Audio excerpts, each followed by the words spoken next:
अस्सलाम वालेकुम। आज के इस वीडियो में हम रिलेटिव प्रोनाउन की बात करते हैं। इससे पहले हम पर्सनल प्रोनाउन और जो प्रोनाउन की जनरल डेफिनेशन है कि व्हाट इज प्रोनाउन और उसके जो काइंड्स है मैंने आपको बताया था। ठीक है, अब हम आते हैं रिलेटिव प्रोनाउन की। ये भी बहुत इंपॉर्टेंट है, अक्सर टेस्ट में आते हैं कि आपने सूटेबल या प्रॉपर रिलेटिव प्रोनाउन चूज करना है गिवन ऑप्शन से। तो आपकी आसानी के लिए समझाने के लिए मैंने दो सेंटेंसेस लिखे हैं। फर्स्ट सेंटेंस को देखें कि दिस इज द बॉय, ये यानी वो खास लड़का है। ही टॉप द क्लास, जिसने क्लास को क्या किया है, टॉप किया है, यानी अव्वल आया है। अब हम क्या करते हैं, हम इन दोनों सेंटेंसेस को मिला के एक सेंटेंस बनाते हैं। तो हम इस तरह बनाएंगे, मिसाल के तौर पर कि दिस, ठीक है, दिस इज द बॉय और फिर ही की जगह मैं लगाता हूं हु।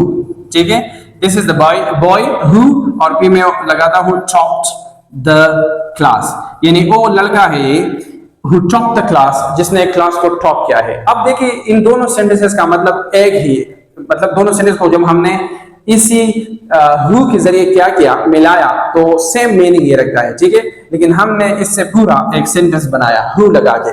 अब यहाँ क्या हो गया, अगर आप इसको देखें, पहले ही जो था it was used for boy और फिर नीचे हमने क्या किया, ही की जगह हमने हु लगाया और it is used for this boy again.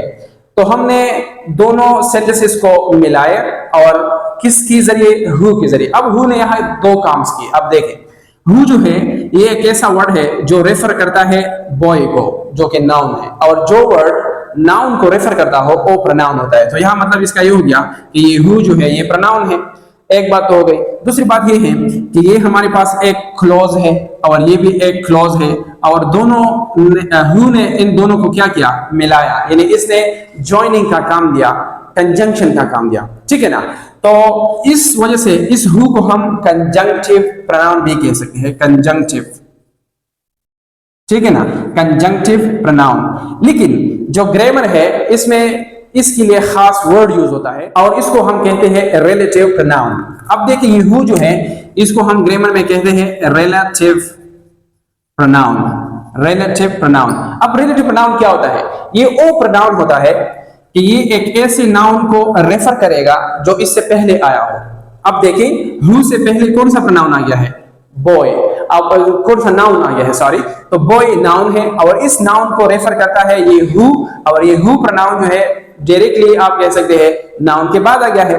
तो रिलेटिव प्रोनाउन कौन सा प्रोनाउन हो गया, ये एक ऐसा प्रोनाउन होगा जो कि अपने से पहले वाले नाउन को रेफर करेगा, इशारा करेगा, और जिस नाउन को ये रेफर करेगा, यानी यहाँ इसका जो नाउन है जिसको रेफर करता है ये बॉय है, इस नाउन को हम एक खास वर्ड कहेंगे एंटेसिडेंट। एंटेसिडेंट यानी एंटेसिडेंट क्या है, एंटेसिडेंट वो नाउन है जिसको रिलेटिव प्रोनाउन रेफर करता है, इशारा करता है।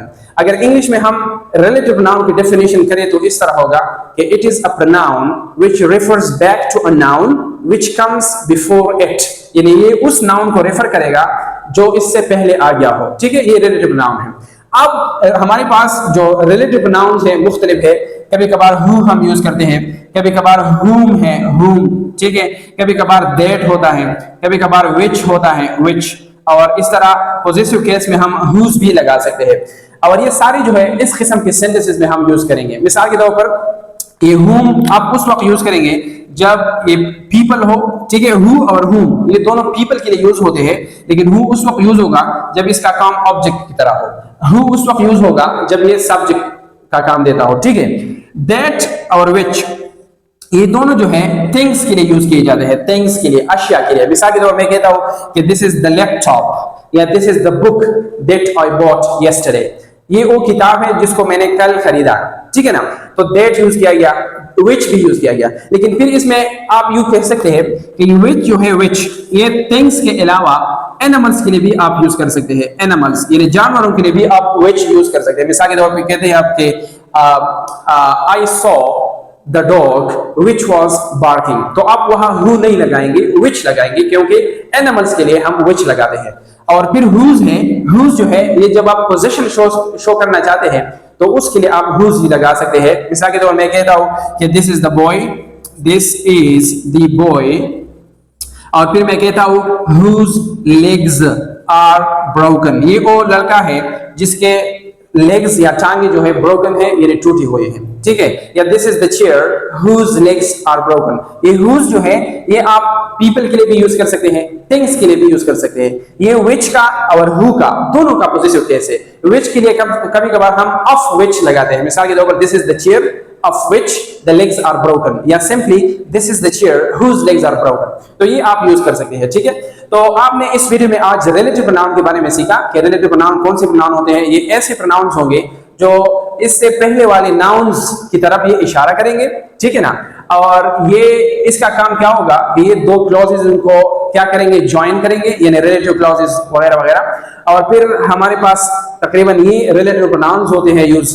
हु जो है या हुम जो है ये हम पीपल के लिए यूज करेंगे। हु उस वक्त यूज करेंगे जब सब्जेक्ट हो, हुम जब ऑब्जेक्ट हो। मिसाल के तौर पर मैं कह रहा हूं कि this is the boy whom the teacher punished, तो यहां हम हुम लगाएंगे क्योंकि यहां जो बॉय है एंटीसीडेंट है, वो ऑब्जेक्टिव केस में है, ठीक है।